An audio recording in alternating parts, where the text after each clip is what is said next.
Welcome to Grumpy Old Geeks, a weekly talk show where we discuss the finer points of what went wrong on the internet and who's to blame. I'm Jason DeFilippo. And I'm Brian Schulmeister. Brian, we got some interesting news this week. Microsoft has banned the term microslop from its Copilot Discord server after users started using it to mock Microsoft's increasingly intrusive AI bullshittery. So people immediately worked around the filter using, of course, bastardized leet speak. And Microsoft's response was classic, was to lock down the entire server and hide the message history. Let's just nuke the whole thing. It is a Microsoft response. Just nuke it all. Nuke it all. The company claims it was stopping spam, but the move triggered a textbook Streisand effect, spreading the nickname far and wide. So congratulations, Microsoft, and welcome to the party, pal. This is what you don't do on the internet. Right. Don't do that on the internet. And of course, they're hardly the only people full of slop. So, yeah. Got a bit of follow-up about age verification. Australia. They're taking it even further. Reuters is reporting that Australian regulators may require app storefronts to block AI services that do not implement age verification for restricting mature content by March 9th. That is just a scant 3 days away as of right now. A review by Reuters found that of the 50 leading text-based AI chat services in the region, only 9 had introduced or shared plans for age assurances. Now, we've been chock-a-block full of stories about young teens and preteens and et cetera getting all kinds of weird crap from AI text bots, and there just aren't the guardrails anymore like there used to be. So I don't blame them. Yeah. No, it's just what's got to be. I think they should just, put some drop bears in front of the computers and then, have that whole thing happen. That'd be great. Failure to comply could see AI companies facing fines of up to 49.5 Australian dollars, or roughly $35 million. The question of which parties are responsible for keeping children from accessing potentially harmful content is being debated around the world, but not on this show. Never.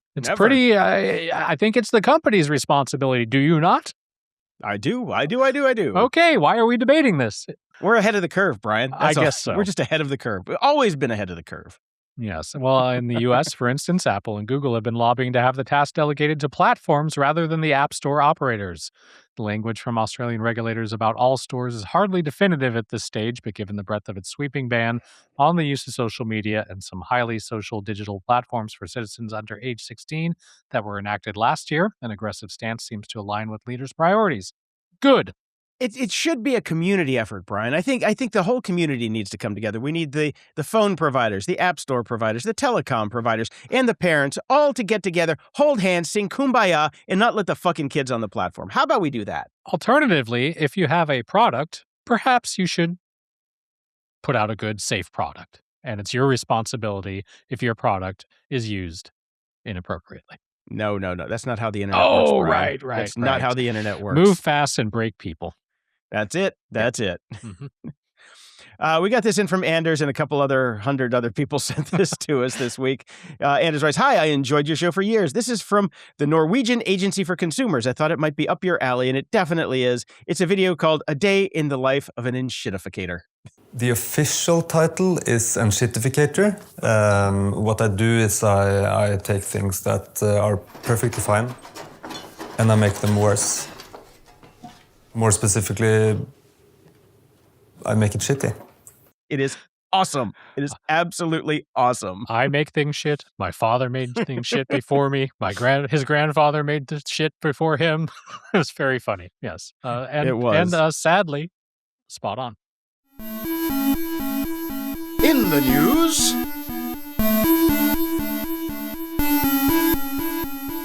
Meta is back in court, and this time the receipts involve kids who aren't even supposed to be on the platform. Wait, hold on a second. Back in court? Did they ever leave? I feel like Meta and Elon have basically got cots in the back of the courtroom at this point. They do. It's the van life. They just basically live in their vans and drive from courtroom to courtroom to courtroom and deposition to deposition to deposition. I'm just going to go out on a limb here and say, again, kind of connecting to my point in follow-up, if you as a company spend your entire time in court, if you are constantly being sued, if you are always in court, maybe you need to take a little look in that black mirror you got. I think so. This one, though, is pretty interesting. Documents from a child safety trial in New Mexico show Meta teams internally pitching ways to hook tweens, meaning under 13s, while publicly claiming those kids weren't welcome. One 2018 deck literally says, if we want to win big with the teens, we must bring them in as tweens. And the other presentations talked about kids as young as 5 as an unmet need, even floating ideas like kid-friendly video apps and a Santa chatbot, Brian. Oh, great. Santa. That's awesome. Yeah. New Mexico says this proves Meta treated children like a growth market while the abuse reports piled up. Meta says, relax, bro. These were just brainstorming slides. Under 13s are banned, and parents should try parenting. So color me not shocked, Brian. I mean, I agreed on the parents should try parenting. I think you need to, as a parent, especially in this day and age, take a pretty heavy hand and be very involved with what's going on your kids' devices. However, again, to my previous point, perhaps a Santa chatbot and brainstorming ideas about, bringing in tweens and kids, maybe not something you should be doing. They should maybe try, that van that Zuckerberg's being driven around to all the depositions on? Yeah. They should maybe take off that free candy sign off the side of the van. Free ice cream with your app sign up. Yeah. We'll send it to you. Every time I hear about these decks and these presentations and these brainstorming ideas, again, I think back to you and I, Jason, in our early internet career, sitting in the back of all these meetings, being, of course, like the devil over your shoulder, the devil's advocate, Jason, and always us sitting there going, yeah, we shouldn't do that. And everybody just ignoring us. Yep. I told this story on the show a long time ago, but I'll tell it again real quick. I used to work at a porn company, and we finally found some success, and we're bringing in, like $25,000 to $30,000 a day in revenue. Mm-hmm. And it was a pretty small team. And so the leaders of the company said, we need to make more money. Let's bring in some sex and love therapists to find out how we can make our product more addictive to people who are lonely.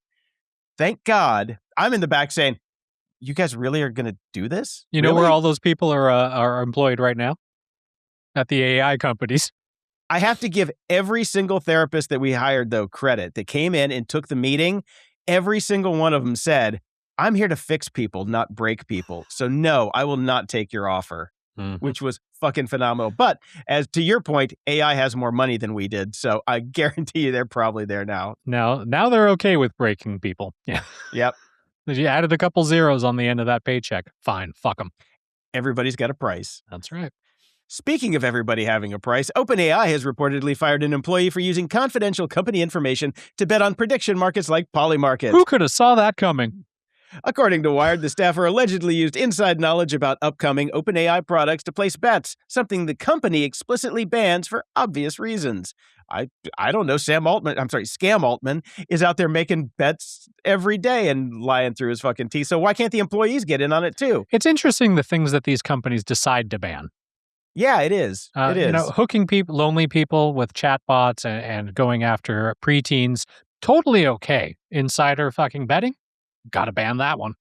We got to draw the line somewhere, Brian. We have to draw the line somewhere. Data from Unusual Whales, interesting company name, suggests this might not have been a one-off. Researchers flagged about 60 wallets making suspicious bets on OpenAI events, including product launches like Sora and GPT-5. In one case, a cluster of brand new wallets dropped over $300,000, predicting the launch date of ChatGPT's browser tool right before it was publicly announced, which was, I'm sure, a lucky guess, Brian. Lucky guess. This being able to bet on anything is just working out great for everybody, isn't it? Oh, it's fantastic, Brian. It's fantastic.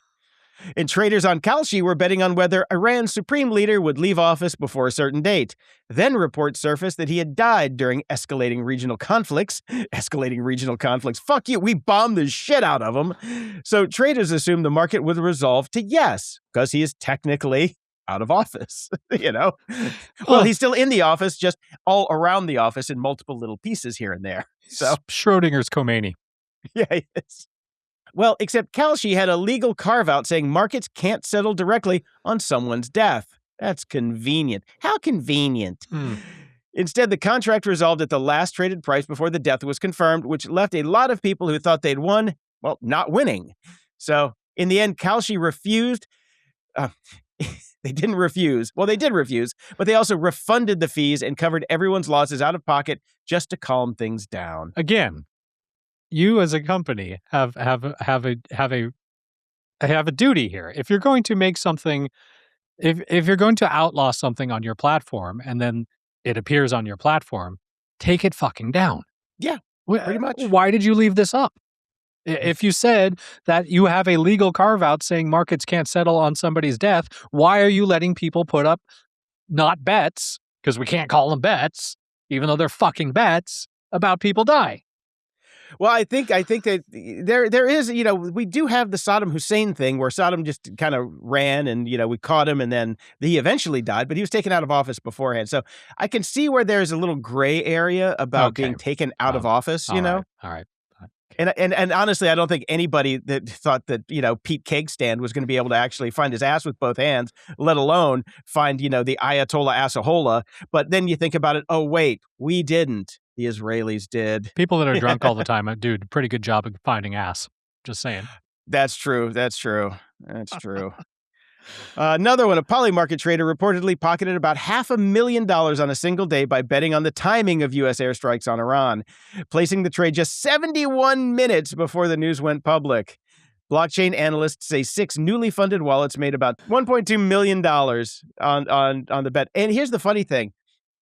Mark Garagos was even on the news saying that he was at a bar or a restaurant in D.C. before the bombing actually happened, and there were people at the other table talking about it about to happen. So this was not like, compartmentalized information in any way, shape, or form. Not with this administration. This is ridiculous. Yeah.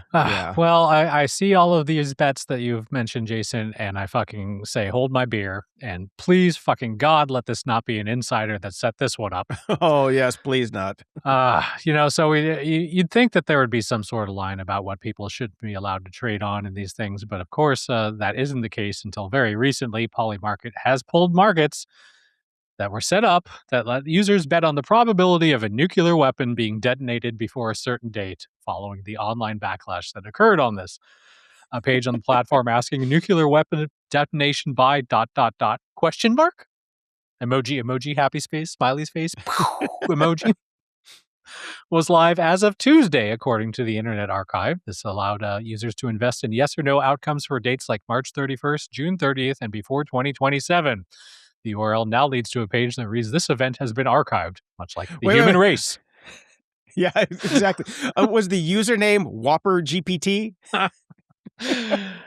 Polymarket has been allowing bets like this since at least 2023, but scrutiny over them has intensified in recent days because I wonder. Yeah. And all the suspiciously timed profits being made on people dying in global conflicts and death and destruction. Yeah. So, yay. Senator Chris Murphy said in a post on X on Wednesday that he plans to introduce legislation banning bets on war and military strikes. So somebody's going to do something. He's warned that allowing these wagers to go on could create incentives for people in the Situation Room to think about how they could profit from military decisions instead of focusing on national security. I would say that's insane because I watched The West Wing, but see all the previous stories. Yeah, just look at the news for the past year. Yeah. We know that they're there to profit. That is their goal. Yes. They're there to profit. Yes, and these prediction markets are fucking tailor-made for them. Yeah, no. They're going to any lengths to not let these fucking Epstein files go, aren't they? Anything. God damn it. There will be anything. I'm going to go open a Polymarket bet right now. There will be nuclear war just to stop the Epstein files from being released. Yes or Pretty no? much. Yeah. Oh, man. Fucking hell. I like Whopper GPT, though. I think I'd have to use that. Set up your Polymarket account. Yeah.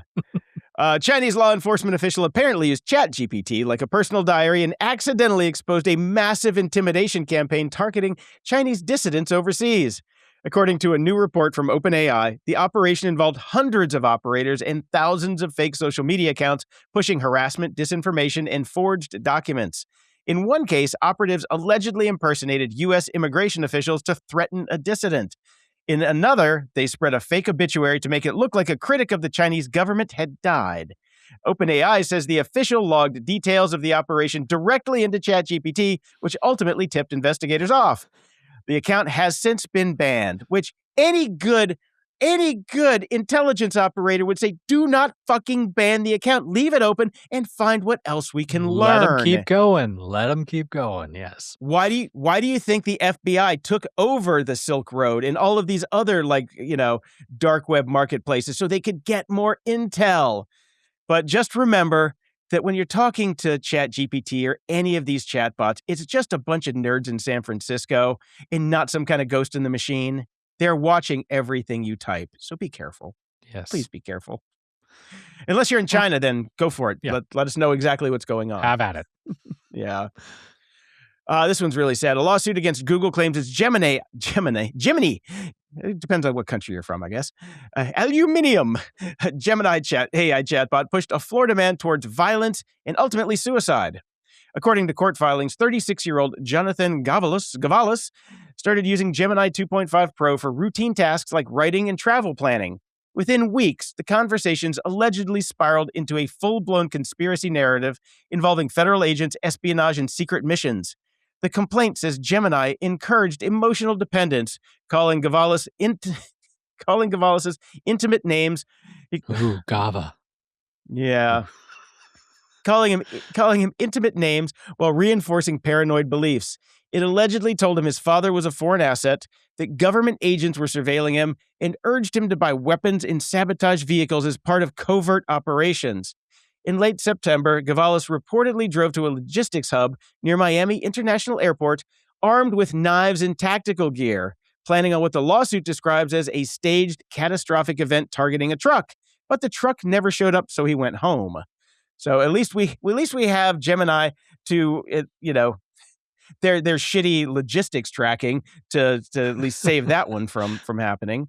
The lawsuit claims that after a series of failed missions, the chatbot encouraged him to take his own life, describing death as a reunion.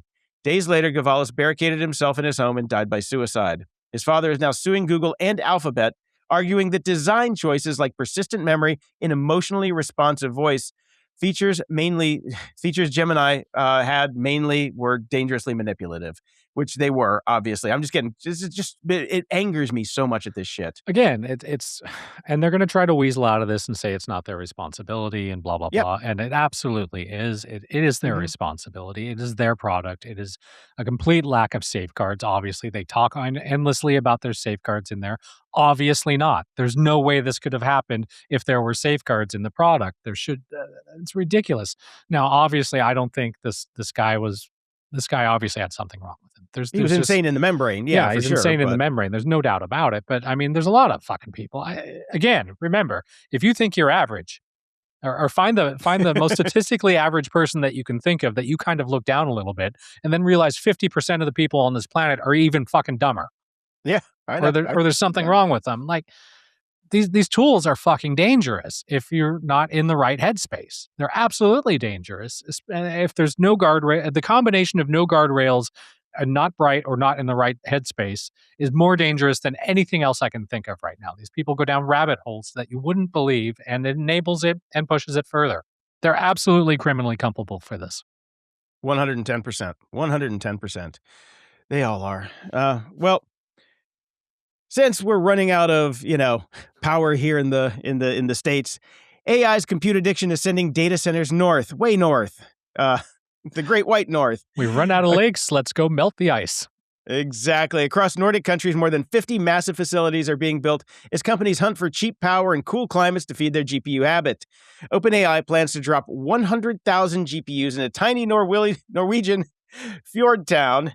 Did you just say tiny Norwilly? Norwegian. I was going to say Norwillian. It's Orwellian, but Norwegian. It's a tiny It's willy. one of the.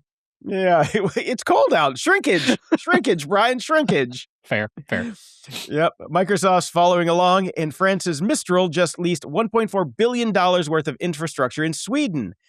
The Nordics offer abundant hydropower, cooled air for the cooling, and plenty of land. In other words, the future of AI might run on glaciers, fjords, and a lot of renewable electricity until they melt them all, Brian. Yes. And then we're back in the state we were. I think that they shouldn't be moving north. I think that they should worry about, can they make floating data centers, because we're not going to have any ice left, and it's just going to turn into Kevin Costner's Waterworld. I agree. And that was a horrible movie. So let's not go there. Thank God I never saw it. Oh, God, don't. We've talked a lot about the power needs for AI and how the power bills were being passed on to consumers and how that was kind of bullshit because they would use up all the power and power rates would go up. And that meant even just you who wanted to do a little hoovering and maybe wash your clothes got saddled with higher rates than you were having before because somebody needs to create an AI that will cause your less bright friend to go down a rabbit hole and try to kill you.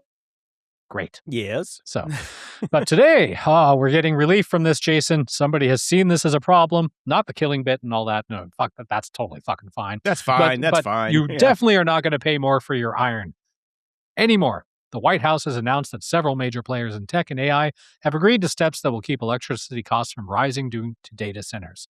Under this ratepayer protection pledge, just RPP. Companies are agreeing to practices that are intended to protect residents from seeing higher electricity costs as more and more businesses create power-hungry data centers. Amazon, Google, Meta, Microsoft, OpenAI, Oracle, and xAI have all signed on. A few of the participants, Amazon, Google, and Meta, have conveniently timed press releases patting themselves on the back for their participation and touting whatever other policies they have for mitigating the negative impacts of data center construction. Yes, the main provisions of this pledge that they have all agreed to is to build, bring, or buy the new generation resources and electricity needed to satisfy their energy demands, paying the full cost of those resources. They also claim they will pay for any needed power infrastructure upgrades and operate under separate rate structures for power that will see payments made whether or not the businesses use that electricity. Wow! I can't believe they're doing this for us, Jason. I am so down with RPP. Hang on a second. I'm looking at the small print here. Oh, this is just a pledge. It's not any form of binding agreement. There's no discussion of enforcement or any kind of force being put together to look into what they actually do. There's no penalties for companies that don't honor this pledge because it's not a binding agreement. Fuck. Okay. Oh, well, Great. It's just a bunch of bullshit press releases. Yeah, great. Yeah, hey, look, at least Elon's bringing his own power to Memphis with his generators and just killing off half the black population in the city, which caused the NAACP to go after him. But, at least he brought his own, and he's got his own gas cans outside, so. Yeah. It's the only way he gets into the party. He brings his own. Nobody else will let him in otherwise. No shit. Well, the U.S. did just approve the first new nuclear plant construction in almost a decade. And yes, it's backed by Bill Gates. This is TerraPower that we talked about on the show a couple times. TerraPower has got the green light from the Nuclear Regulatory Commission to start building its Natrium reactor in Wyoming, a smaller next-gen design that swaps traditional water cooling for liquid sodium and adds built-in energy storage using molten salt.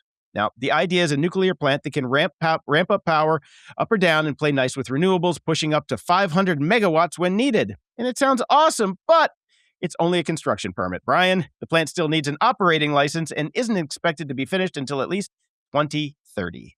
My takeaway from this is I didn't realize that there was molten salt. I mean, I've got Tibetan salt, sea salt, kosher salt. Now I got to get another salt for cooking? You got to get molten salt and liquid salt. Oh, Christ. Yeah. Well, what are we using all these great tools for? We're using it to generate AI slop. But the Supreme Court is taking a stand on this finally, Jason. As AI-generated artwork becomes more commonplace, it still won't be able to be copyrighted, according to U.S. courts. On Monday, the U.S. Supreme Court just basically said, we're not going to hear a case about this. We don't care. The lower court's decision to reject copyright requests will stand. This dates all the way back to 2018 when we talked about this. Good old Stephen Thaler applied for a copyright of an artwork called A Recent Entrance to Paradise. Unlike using ChatGPT or Midjourney straight up, he is a computer scientist. He created an AI system himself that generated the artwork in question. The U.S. Copyright Office rejected his application in 2020 on the grounds that it wasn't made by a human author. And he was not able to let this go, probably egged on by his ChatGPT. This guy seriously can't let this shit go. You lost, dude. What you should be copywriting is perhaps the AI system that you created to generate the artwork. That exactly. You can copyright, there you go. Not the artwork itself. So it just went on and on and on, and it's still going on. He's filing applications to the U.S. Patent and Trademark Office. He will not let this go, but the Supreme Court has let it go. So, sorry, buddy. Yeah. Yeah, seriously. It's like, this part I'm happy about, that we're not able to copyright this shit, because at least we have something, something to hang our hat on. Yes. Well, a little bit more news. Anthropic CEO Dario Amodei is publicly accusing OpenAI of pulling some serious PR spin over its new Pentagon deal.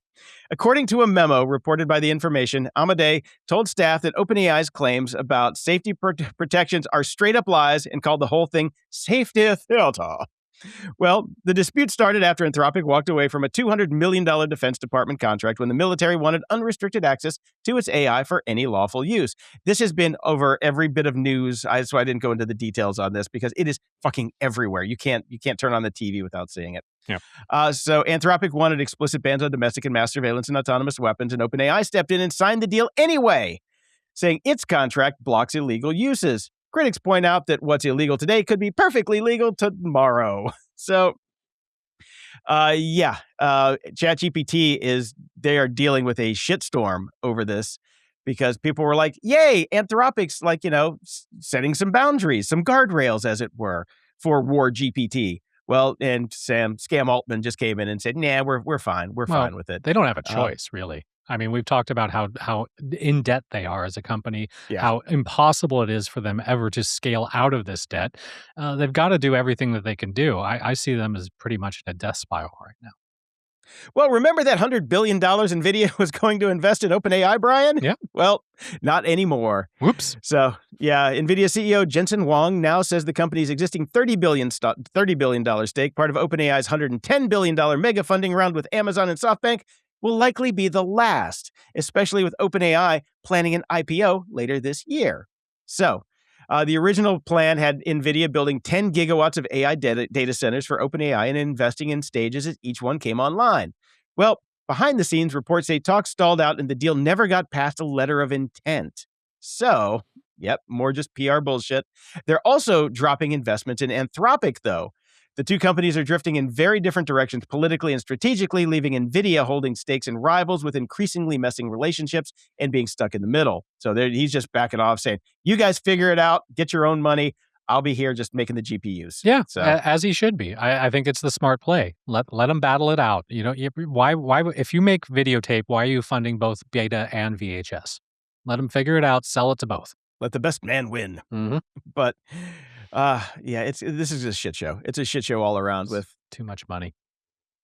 Well, in some cases, not enough money. But I guess not enough. Yeah. Yeah, not enough money is the problem with OpenAI. Yep.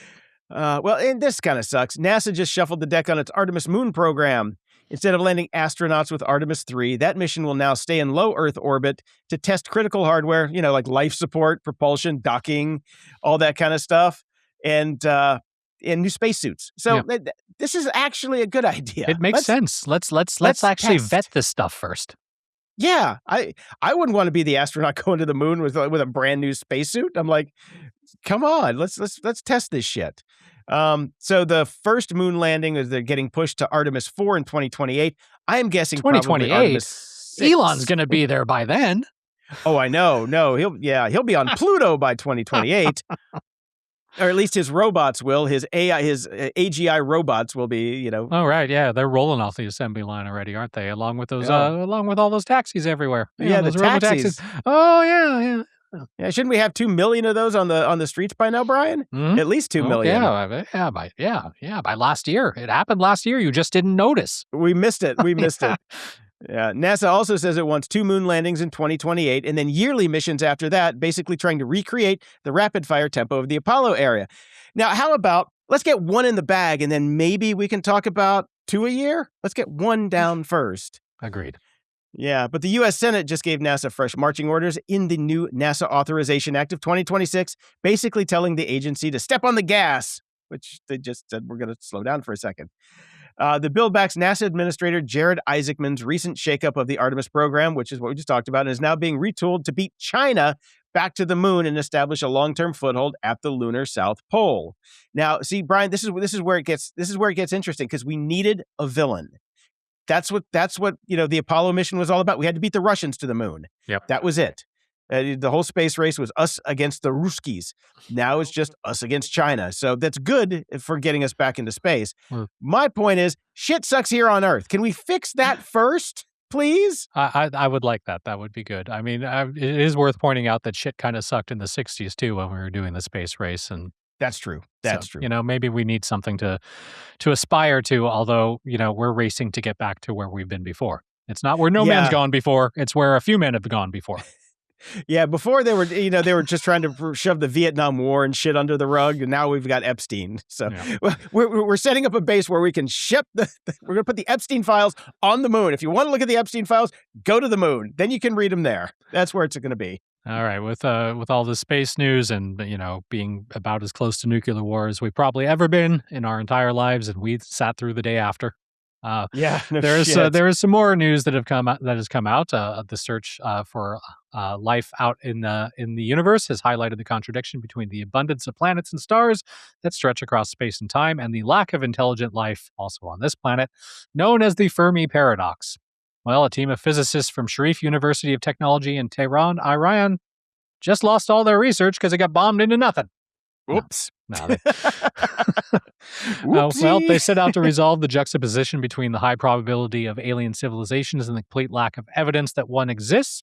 A recent study available on the preprint website RXIV examines a harsh reality.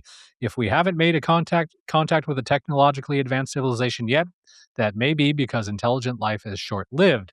Now, they crunched a lot of numbers here, and they basically estimated that advanced civilizations last no longer than roughly 5,000 years. That was a different. And the new study has come up with an explanation for this. The authors used the Drake equation, which isn't about crappy pop music. It's a formula used to estimate the number of active extraterrestrial civilizations in the Milky Way and paired it with the electromagnetic reach of our current technology. Today's radio telescopes have the ability to listen to a region of space that covers nearly 100,000 years of the galaxy's history. And it takes about 100,000 years for light to travel across the galaxy. Therefore, our technology should now allow us to detect any civilization that existed within that time period, at least according to the study and the authors. The number indicates that technologically advanced civilizations last for around 5,000 years. That would explain why we have not detected radio signals from another planet. Any advanced civilization that may have existed in the Milky Way either died out or their short-lived stint in the cosmos haven't come up yet. Earth has been an advanced civilization for around 300 years. So we have 4,700 years to go, Jason, and I'm placing my bet on Polymarket right now. Okay. Okay. I think this is just science theater because we've been an advanced civilization for 300 years. Yep. Our technology sucks. We are babies. We're crapping in our diapers. Seriously, it's like, we are at the sticks and rocks phase of space technology still. Yeah. So the way we're going, we're not going to make it to 350 years. But by the time we reach 2,000 years as a species, we should probably have a pretty much better idea of what's going on. Not as a species, as a technological species. As a technological species. Yeah. Our species may be feces by then, but we'll figure it out.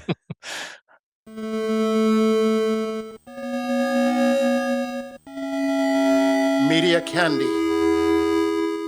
Well, I stayed up a little bit late last night to watch the penultimate episode of Star Trek Starfleet Academy. What'd you think? I had an issue. I had a very big issue. Okay. Now we know how big space is, right? Yeah.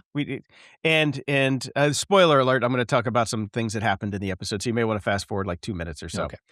At the very end of the episode, they showed a photograph or a projection on the view screen of all of Starfleet's reach, Yeah.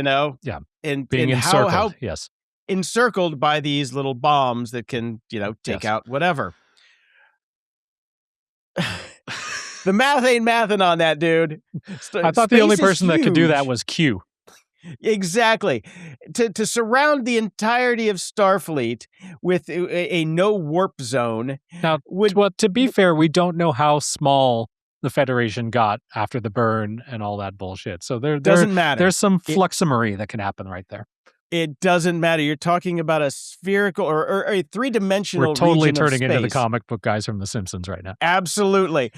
They did not have enough time. I don't care if they're trans-warp conduits, all of the shit that they pull out when they need to get somewhere fast to put all of those bombs around the entirety of Federation space. Okay? Mm-hmm. So it just doesn't really work. You say the math Period. isn't math, and I'm saying the plot isn't plotting. My main problem with this is the fact that this was basically low stakes the entire season until we're coming up on the season finale, and now the entire Federation is fucked.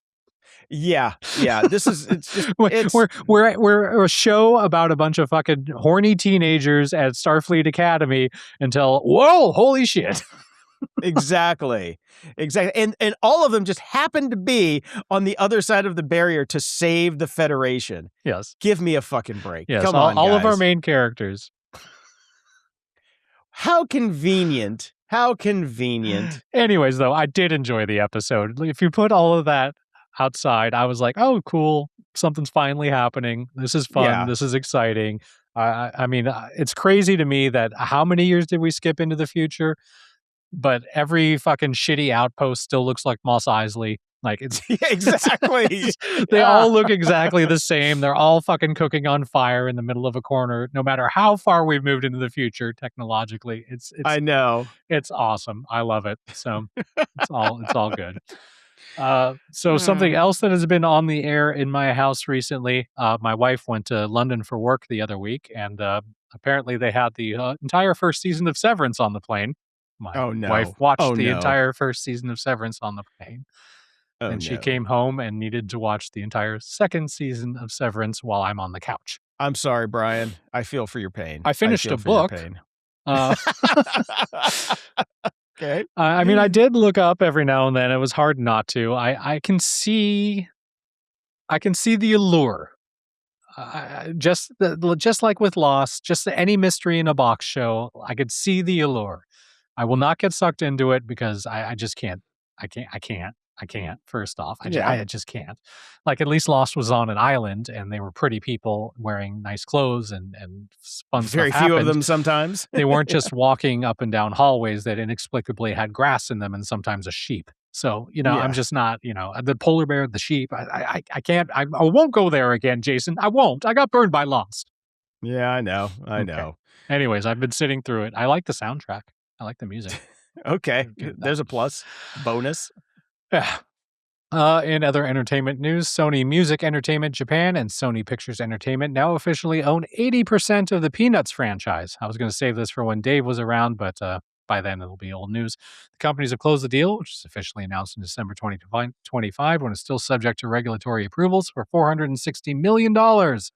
Sony Music Japan has owned 39% of the Peanuts since 2018, so the Sony subsidiaries are essentially buying 41% of the franchise from the Canadian firm WildBrain with this transaction. Now, if you've never heard of WildBrain or wondered why Sony Music Japan would own Peanuts, that would probably explain why they haven't really been around in popular culture all that much recently.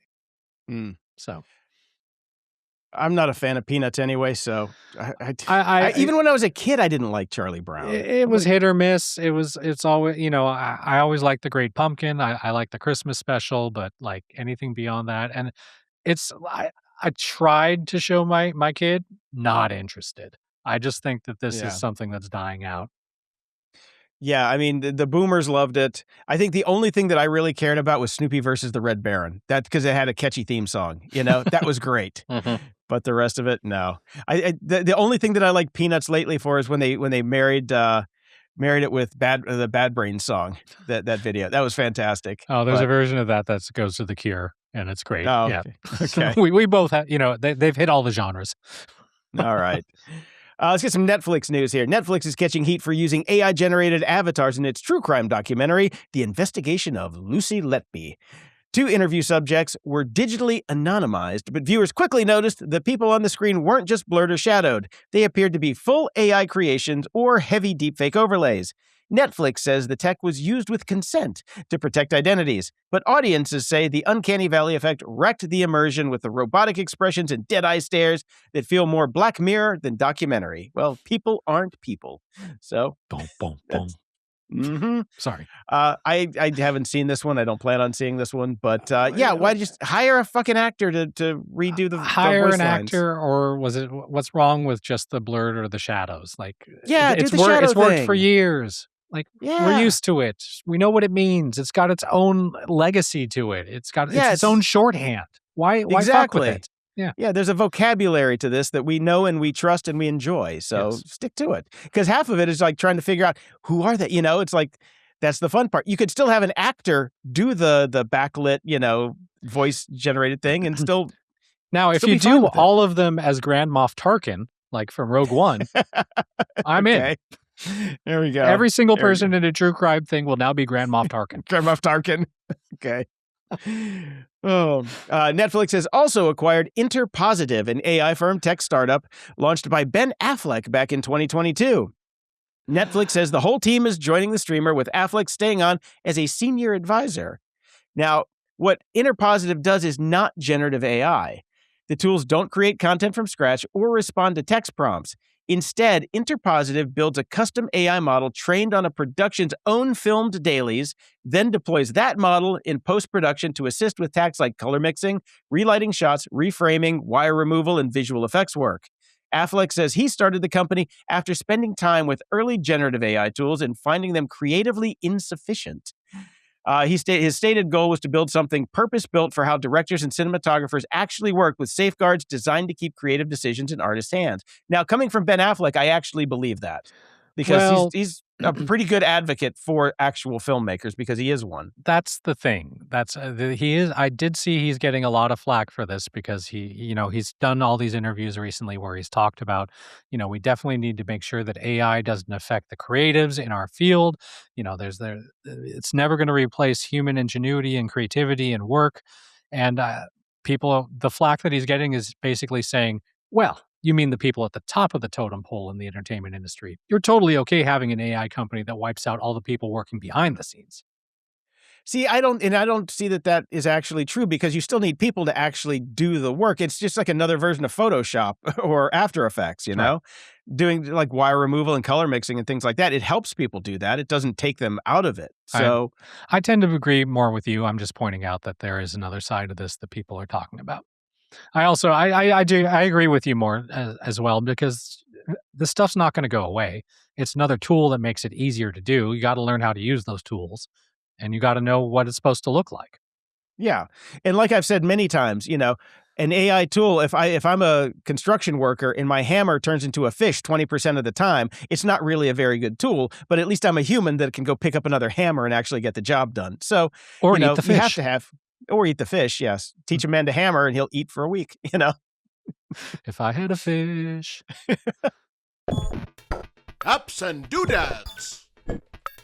Okay, Brian, I had this one last week, but we kind of ran over time, so I'm bringing it back. I'm resurrecting it. Opera, the browser, just turned 30, which means it's officially older. Yeah, it's 30 years old. It's as old as Opera Band from Saturday Night Live? I think so, yes. Oh, Opera Man was great. Oh, God, the best. Best thing Adam Sandler ever did. Oh, absolutely. So it's basically older than all of the crypto founders that are out there, too. And somehow more stable. To celebrate, Opera launched Web Rewind, an interactive nostalgia museum packed with dial-up modem screeches, MySpace Top 8 drama, LimeWire fake downloads, and memes like Grumpy Cat.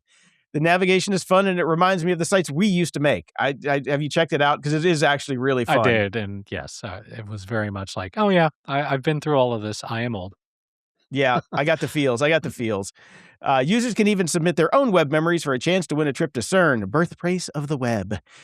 Since 2016's sale, though, Opera's browser business and brand were acquired by a consortium led by Beijing-based Kunlun Tech Company Limited and related investors. We talked about this when it happened, and that's when I switched from Opera and then bounced around for a while, and I landed on Brave. I love Brave. Are you still on Opera? I am still on Opera. I'm just too lazy to switch. That's really what it comes down to. Yeah, no, I'm a fan of Brave. I hate the founder. Me and Brendan Ike have history. Well, but, we feel the same way. I'm not thrilled about the Chinese owning my browser. You don't like the owner of your browser. None of us are going to use Mozilla. None of us are going to use Safari. We're definitely not using microslops. Nope. So yeah, these are the last two vestiges of browserdom that we can use. It's interesting though. So the controlling stake and the ownership are Chinese, but corporate entities, engineering talent, and parts of government and operations still run through Norwegian and European structures though. So they basically just took all they took the bag with them to China and left all the workers to be in Europe. By the way, anybody that wants to give me shit for using a Chinese-based browser still, first get off TikTok. Yeah, well, TikTok is technically owned by Americans. Well, you've been now. on TikTok for years, so shut the fuck up. Exactly. I also came across the Web Design Museum, which exhibits thousands of screenshots and videos of websites, apps, software, and Flash games from the 1990s to the late 2000s. I'm actually going to start submitting stuff to this because I have all of my old demos from all my old websites.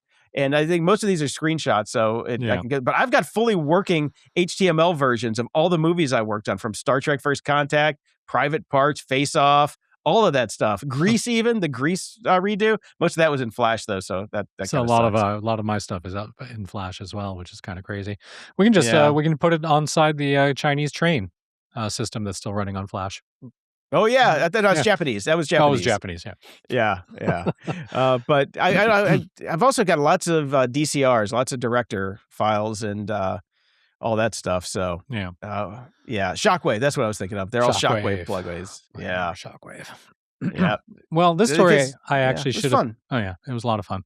This story I probably should have put a little bit earlier up on the show because we were kind of talking about this. But Meta is facing a class action lawsuit for false advertising related to its AI glasses, following reports about the company's use of human contractors to review footage captured from users' glasses. As we were talking about earlier, anything you're typing into your chatbots is going to San Francisco and being searched through. Apparently, everything that you're doing with your Meta AI glasses is going to Kenya. The lawsuit comes from a Swedish newspaper, which reported that subcontractors in Kenya have raised concerns about viewing footage recorded by Ray-Ban Meta glasses. Workers have been reported witnessing intimate material, including bathroom visits, sexual encounters, and other private details as part of their job labeling objects and videos captured on users' smart glasses, because AI is people. The filing named two individuals who live in California and New Jersey who purchased Meta's smart glasses. It says they both relied on... First off, why are you wearing these glasses when you're taking a dump? Yeah. Or taking a leak. Well, or why do you have them turned on when you're taking a dump or taking a leak, Anyways, the suit said they both relied on Meta's marketing claims, mistake number one, about the glasses' privacy protection features, and that they would not have purchased them if they had known about the company's use of contractors. Two people that should have listened to our fucking show for the last 13 years. Exactly. Spokesperson for Meta confirmed to Engadget that data from its smart glasses can be shared with human contractors in some cases. The company declined to comment on the claims in the lawsuit. Ray-Ban Meta glasses help you use AI hands-free to answer questions about the world around you, the spokesperson said. Unless users choose to share media they've captured with Meta or others, that media stays on the user's device. When people share content with Meta AI, we sometimes use contractors to review this data for the purpose of improving people's experiences, as many other companies do. We take steps to filter this data to protect people's privacy and to help prevent identifying information from being reviewed. What the company didn't say there is that there is no way to use the smart glasses' multimodal features without sharing the captures of your surroundings with the company. No shit, because it's a video you're taking. There's no display on the glasses, so you can't watch your video of you taking a dump back. You have to share it to your computer. You have to share it through Meta to get it to your computer and to actually fucking see it. So the whole point of this lawsuit, their claim that it stays on device. What's the fucking point of it being on the device? I could say I've got video on these glasses that stays on the device. Who fucking cares? It's so fucking stupid. Exactly. Oh. Exactly. So I hope that they're going to lose this lawsuit by quite a bit. I mean, obviously the people you're just dumb to have them. Oh, yeah. I've been mocking my friend who has them for ages. He's like, oh man, I can make my own porn. It's great. And I'm like, yeah, everybody in Kenya is loving it. Off to your porn. Yep. Yep. I hope you like your wife being out there for all of the Kenyans to see now. Oh man. Yep. Apple launched a new MacBook this week, the MacBook Neo, and I just wanted to cover this real quick because I don't think people understand exactly what this thing is. It's basically an iPhone in a laptop case is all it is. No, you know what? You want to know what it really is, Jason? And this is the smartest thing Apple has done in fucking decades. This is a Chromebook killer. It is. It is absolutely a Chromebook killer. Absolutely a Chromebook killer. They are going after that market, which makes sense. Get them young, just like Meta likes to do. That's what Apple's going to do here, because I'm thinking, my kid is going to need a Chromebook in I think next year, if not the year after that. I'm not gonna get a Chromebook. I'm gonna get a MacBook Neo. And guess what? My kid is gonna grow up liking Macs and Apples. Apple. And eventually we'll buy a more expensive one. This is the smartest thing they've done in ages, and all you people shitting on them for it, this isn't for you. You're not supposed to buy this. This is for, you buy this for your kid. Yep. Or your grandma. Yeah. Or for you on the shitter when you don't want to take your phone in. Yes, because you don't want the Kenyans to see you take a dump. Unless it's really impressive. Then you can point the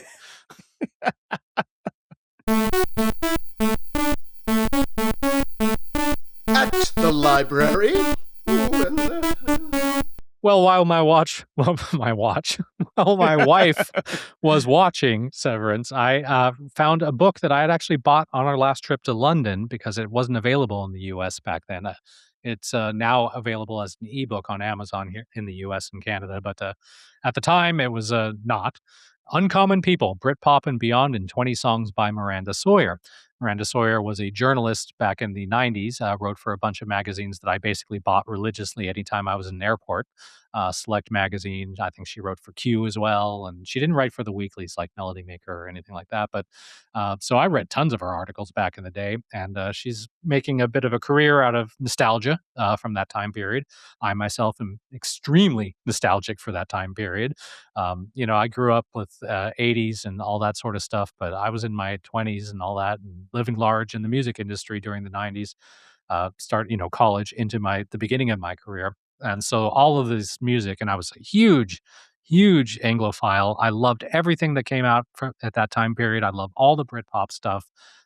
So the format of this book is basically she picked 20 songs by the artist. She does interviews with the artist. She talks about how they fit in culturally relevantly at the time, how they fit in with the other bands, interesting stories.